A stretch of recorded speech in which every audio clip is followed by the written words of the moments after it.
All right, so here's my 1 month of training update with Mr. Roman. Thought I'd just share with you guys some of the things that we've been working on. Here we're in the round pen doing a little bit of liberty tracking.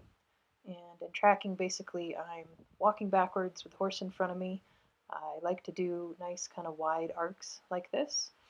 And the idea is to have him learn to follow me and to keep his nose basically centered on my chest. I like to start with some of this tracking because that can progress to Liberty circles pretty easily, and some other more advanced Liberty things. I also like to work on just leading at Liberty, being more in the leading position and having the horse stay up alongside my shoulder. At this point, I haven't done very much of this with Roman, so I'm not being very picky or particular with him. You can see like there, sometimes if he gets a little too far behind, I will lift the tip of my whip and encourage him to come forward and catch up. Um, but at this point, I'm not expecting his nose to stay exactly even with my shoulder. In fact, I like that he's hanging back a little bit and not being too in my space.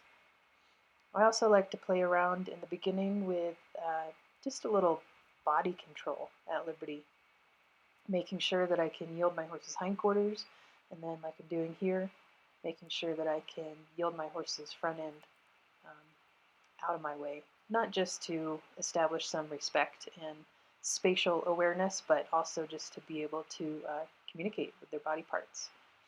So you can see we're going one step at a time. I was giving him a nice little break and release between each step because that's still pretty new to him. We've also been working on touching all over.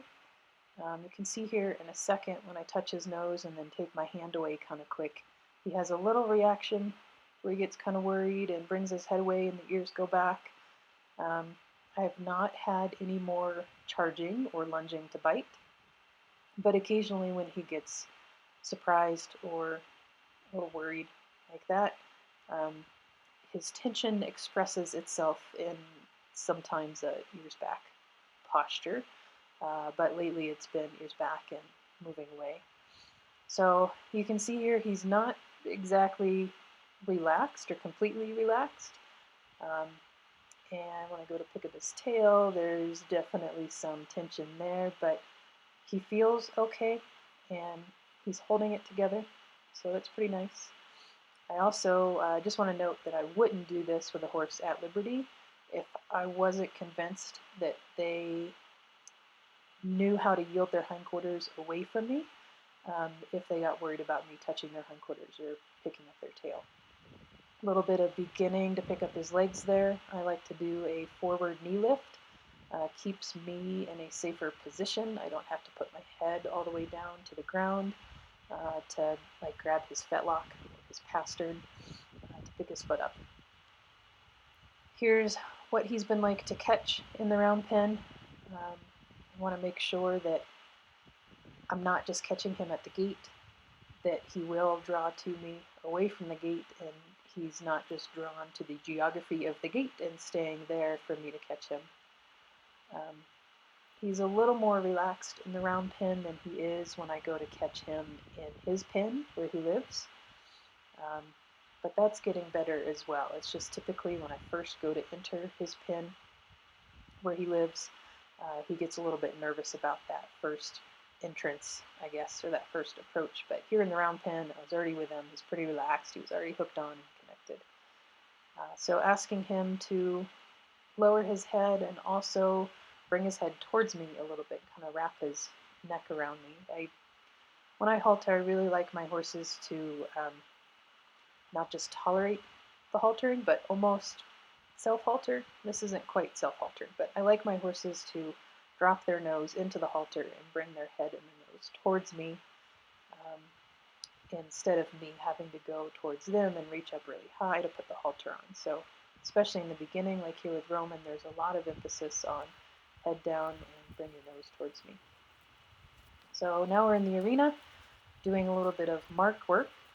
I really like doing Marc work with horses in the beginning. It can be a good foundational exercise for teaching ground tying, for teaching basically the emotional control component of actual time, making sure that they have enough emotional control to stand still without restraints on the mark before I actually tie them up to something. So what I'm doing here is working him a little bit, asking him to move his feet and basically doing just enough to put a little bit of stress and a little bit of pressure on him, and also hopefully doing enough to get him wanting to find a place to rest. And then in a second here, I'll step off the mark and offer it to him and let him stand on it. And the mark basically becomes a place of peace, rest, and release of pressure. Um, Also, just a side note that this exercise of keeping your feet exactly still and seeing if you can move your horse around you and change directions and have them follow the feel of the halter rope to do a change of directions on a circle is really eye-opening if you haven't tried it before with your horse. Um, you'll find out pretty quickly how much they really follow that feel of the rope or not. So you could see there, I dropped the rope once he was on the mat, and that's my segue into ground time. Basically, is if I have the halter and lead rope on, every time they're standing on the mark, I'll drop the rope to the ground, and eventually they'll learn to just stand still and ground tie without the mark having to be there.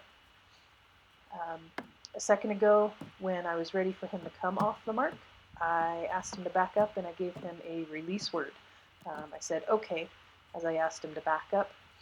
Basically, that's the only time when I want him coming off of the mark is when he hears the release word. So here we're working on a little leading. I would like for him to lead up alongside me a little bit better, which he's starting to do nicely. So every time he hits the end of the lead rope there, I keep the pressure on, but I also come behind my body with the tail end of the rope, basically as a driving aid to encourage him forward. And then he did a nice job there catching up with me, so he gets a little rest and reward. We've been working on some backing to create space. And by that I mean when I back to create space, I want to be able to keep my feet in one spot and ask my horse to back up out of my space. So I'm not backing with them. I'm not holding beneath the halter and moving my feet as they're moving their feet. I want to be able to just put a little visual and physical pressure through the lead rope and get him to back out of my space. He gave a little frustration paw there, not the end of the world, but I don't want him to think that that's a good thing either. So I upped the pressure a little bit when he pawed. There he thought about it and made a better decision. So what I'm trying to do is get him to back from just the lean. So you could see there that I would lean first and then use the little taps of the rope. Working on some body control on the halter and lead rope, being able to just yield his shoulders. So my left hand out in front there is responsible for tipping his nose away from me. And then the tail end of the rope, or whatever driving device I happen to have in my right hand, is kind of responsible for asking his shoulder and his front feet to follow his nose if they don't do that automatically. So I'll tip his nose, really not having to do much at all with the tail end of the rope here to ask his feet to move, but I'm just showing it basically. So you can see here when I go to ask for the same thing on the right side, it's quite a bit different to start. He's been much more worried and protective of that right side, which I'd say is fairly normal.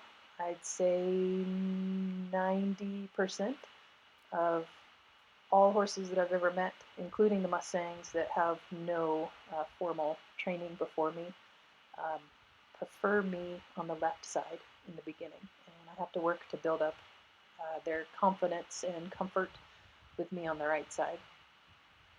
There's some research out there about how horses process novel things and potential threats on the right side of their brain, which is actually connected to their left eye. So that could be a reason why maybe most of the Mustangs, especially in the beginning, want to keep me in that left eye. But he's doing pretty good here. He's nervous and, a little cautious and tense, but he does all right.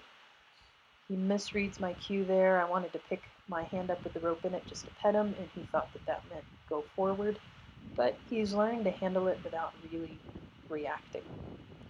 So, little recap of some of the things we've been working on. Of course, this is just a fraction of the 1 million little things that we've been working on over the past month, but I'm really proud of Roman and how far he's come and how well he's been doing lately.